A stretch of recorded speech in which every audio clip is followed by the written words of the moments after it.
Hey guys! Ito nga pala yung mga ganap sa aking birthday. Yan, dami kong handa, diba?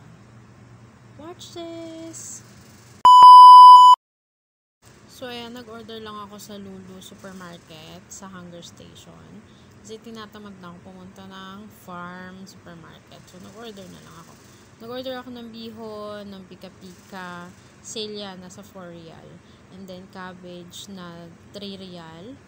And then, yung dalawang chocolate, gagamitin ko sa paggawa ng aking cake. DIY cake lang tayo, guys. And then, bumili din ako ng lumpia wrapper kasi magsashanghai ako.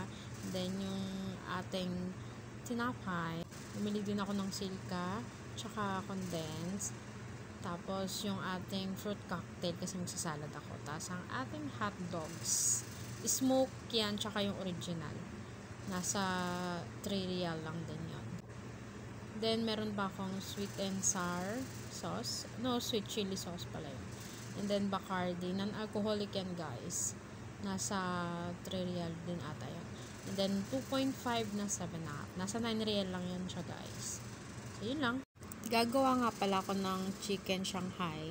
So, ayan, nag-prepare na ako ng mga gagamitin ko. May carrots, may potatoes, may sibuyas, bawang. Tapos, may konting chili. And, tapos, naglagay na ako ng mantika sa ating mini pan. Kasi, igigisa ko siya, guys.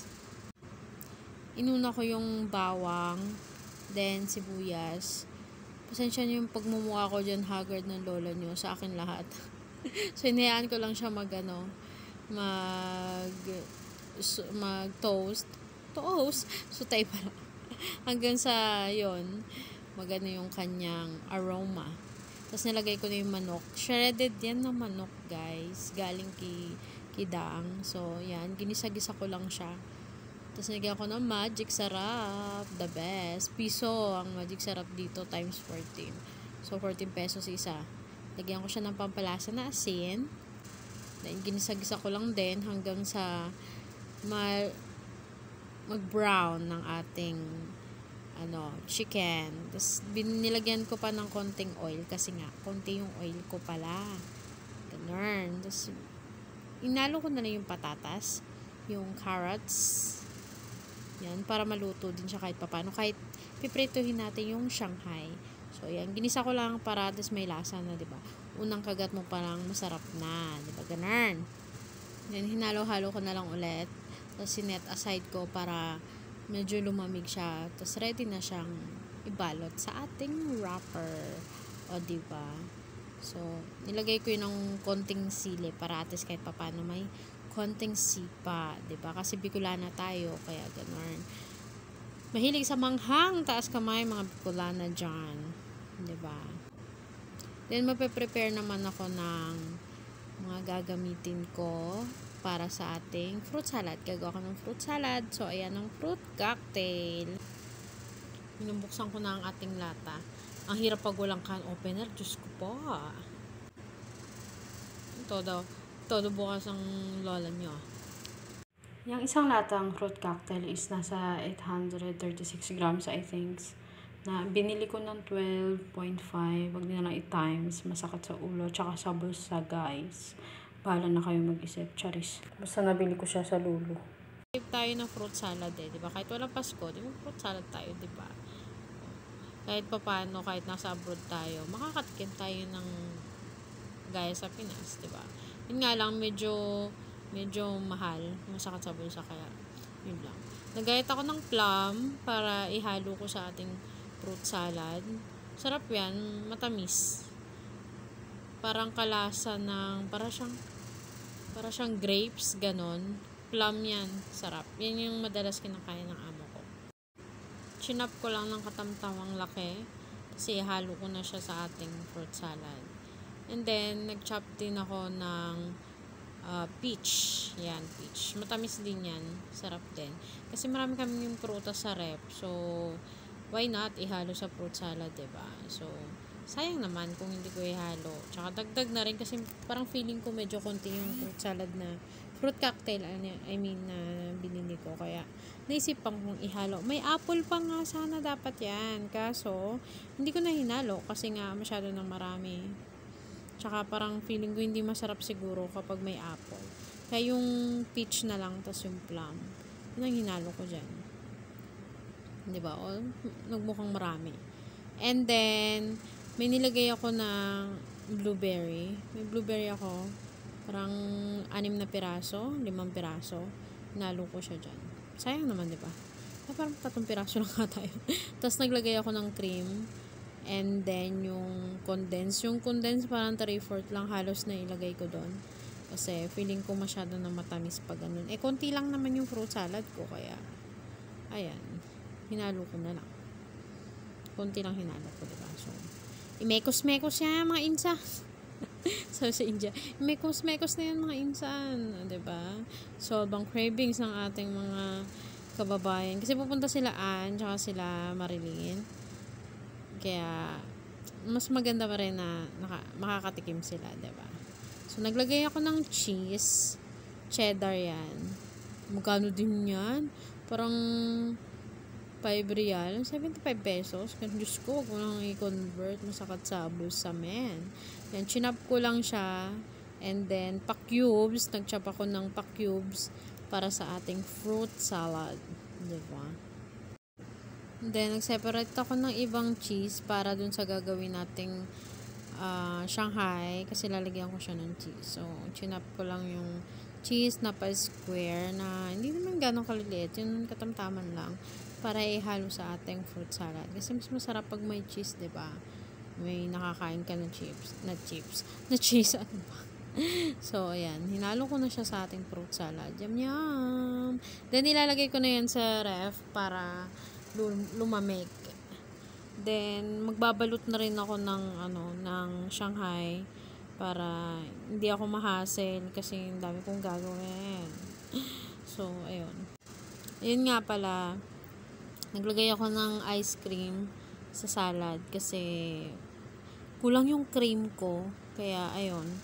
Naisipan kong ilagay yung ating ice cream. Tinanggal ko lang yung yung coated na chocolate kasi para hindi siya yung chocolate niya. Yung nilagay ko lang yung vanilla ice cream. Yun, nilagay ko na yung vanilla ice cream sa ating fruit salad para naman, diba, masarap, malasa, lalo. Ano din niya yung ice cream na yun, nasa 1.50 real. Diyos ko, huwag yun na lang i-times sa 14.8. Nako, Diyos ko po. Tapos siya, naglagay ako ng duet na ice cream siya na may flavor na mango. Yun, diba, masarap. Hiniwa ko lang siya into cubes para may mga diba? Ayan, ganyan lang siya. And then, yung isa naman na flavor niya is strawberry. Diba? Sarap ng ating fruit salad.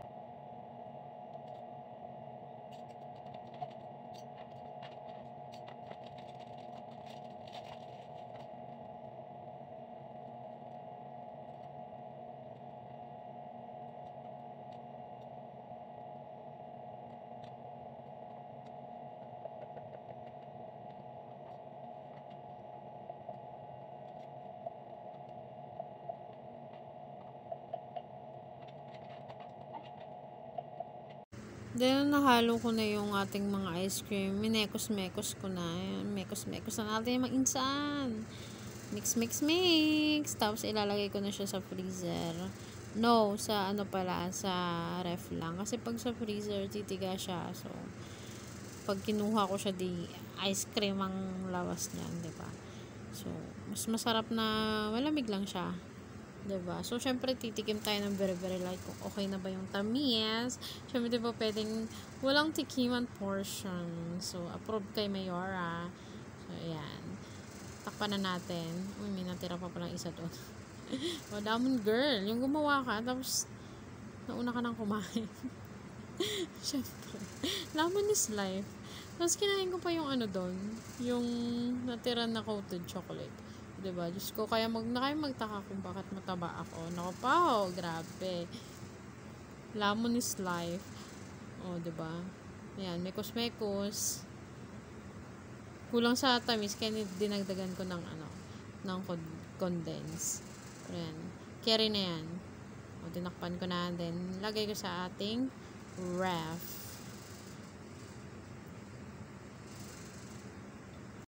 Then, gagawa naman ako ng ating chicken Shanghai. So, ayan.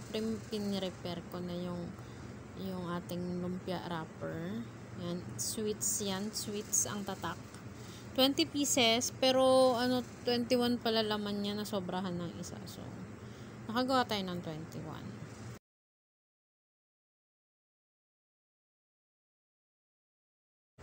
Then, mag-start na tayo magbalot ng ating chicken Shanghai.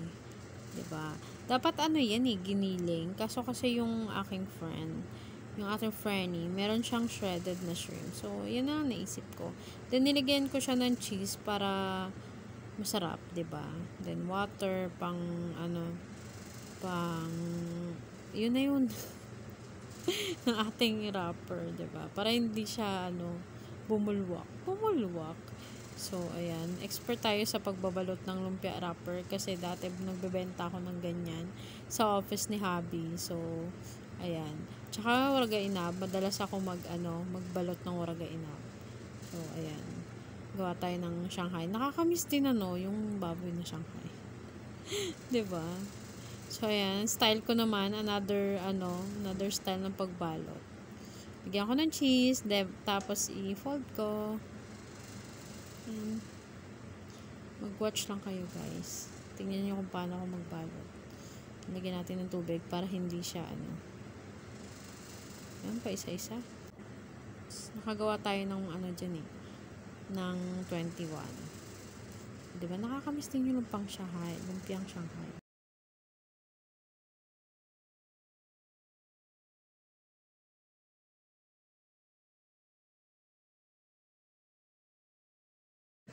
Yan, natapos ko na ang ating pagbabalot ng ating lumpia. So, ngayon ilalagay ko na siya sa plastic, then ilalagay ko siya sa ref.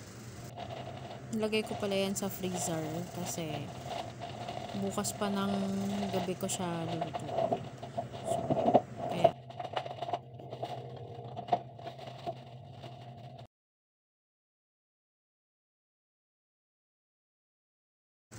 then hugas time. Kailangan natin maghugas, guys. Luto mo, gawa mo, hugas mo.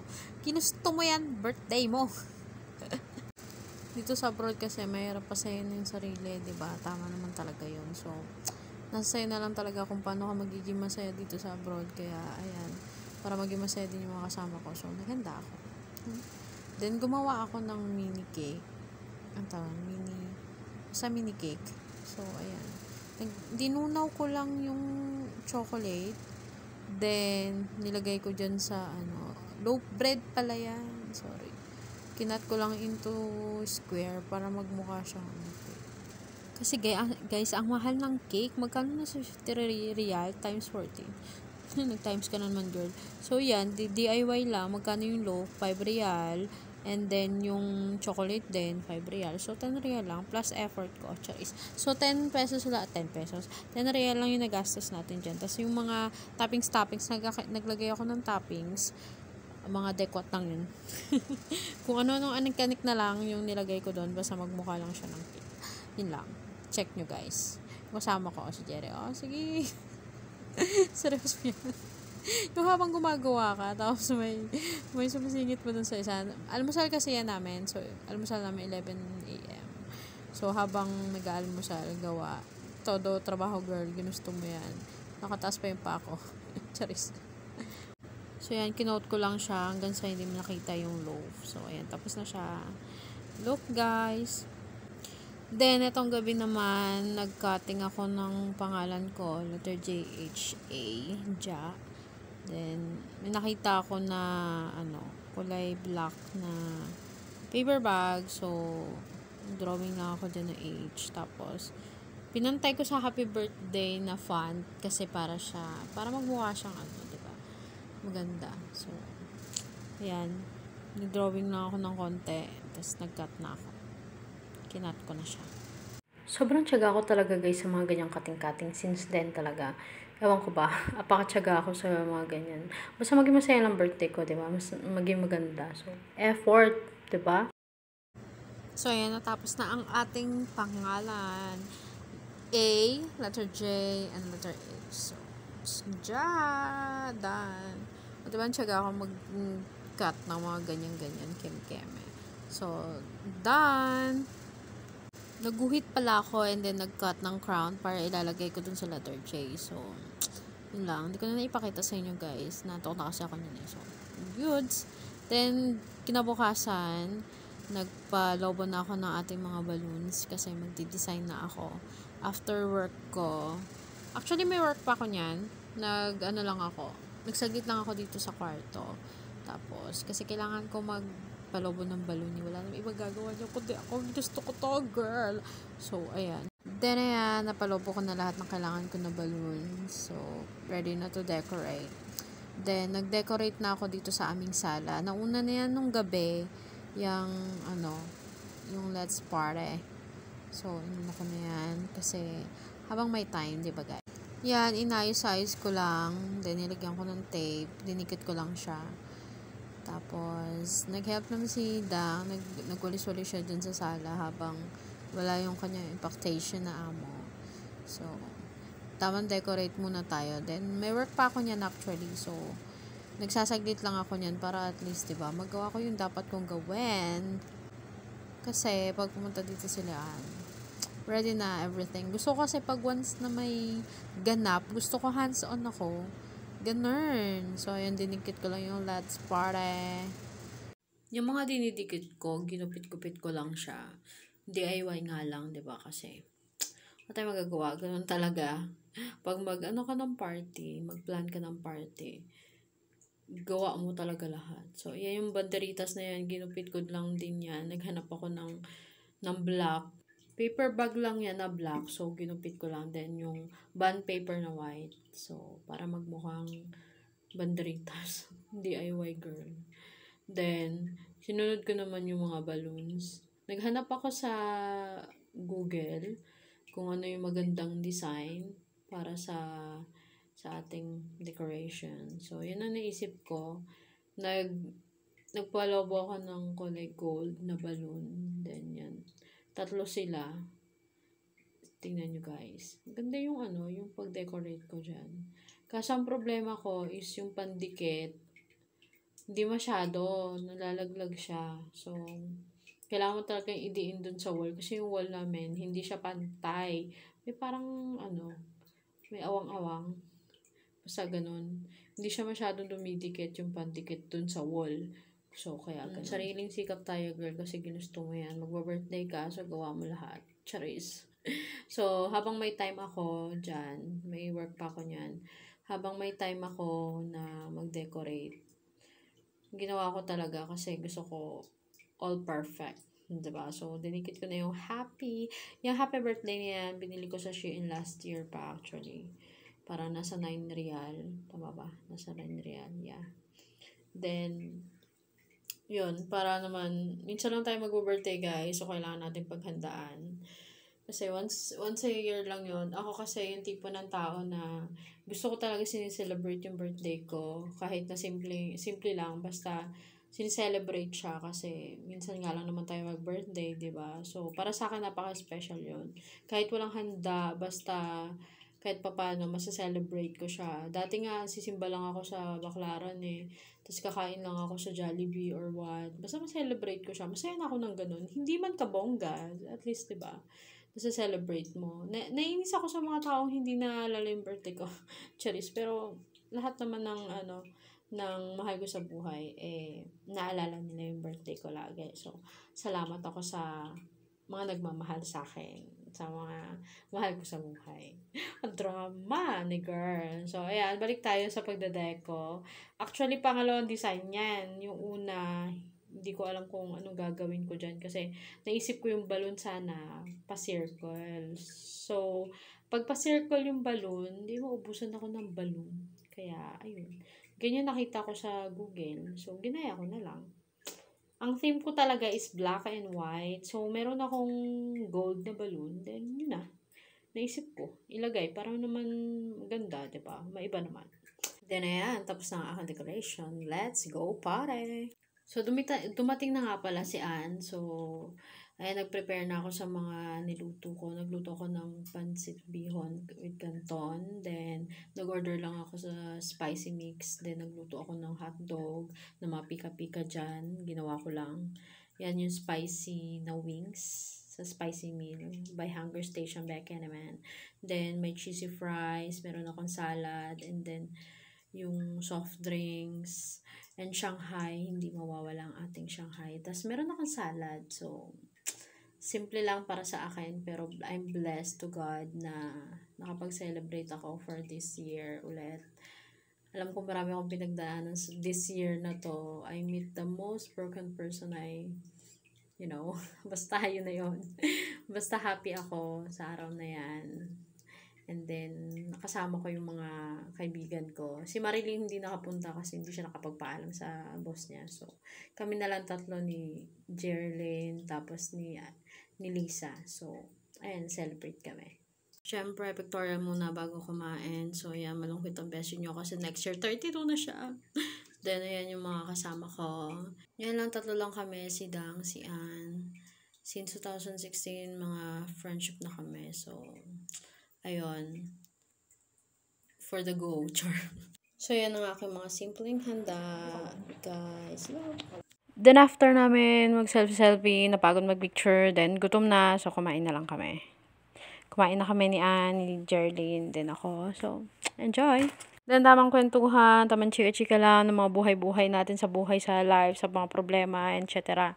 So, yan, in-enjoy lang namin yung pagkain namin ni Ann. Si Dan kasi may work pa, so tinawag siya ng boss niya. So, nag-work siya. Pero bumalik din naman siya agad. So, yun, nag-join din naman siya sa amin. Yun, in-enjoy lang namin yung gabing yan. Sa lahat ng mga bagay na nangyayari sa buhay natin, 'di ba? Kailangan maging masaya tayo, maging positive, think positive lang para sa mga mahal natin sa buhay, then stay strong sa lahat ng mga pagsubok natin. Kahit na malayo sa pamilya natin. So, ganun talaga ang buhay abroad. Kailangan natin maging matatag, maging malakas para sa kanila. And salamat sa lahat ng mga nagmamahal sa akin. Guys, alam niyo na yun. Love you all. Enjoyin lang natin yung life natin habang dito pa tayo sa lupa. And sa lahat ng mga nagmamahal sa akin, thank you so much. And God bless you lang. Thank you for watching. Cheers tayo dyan.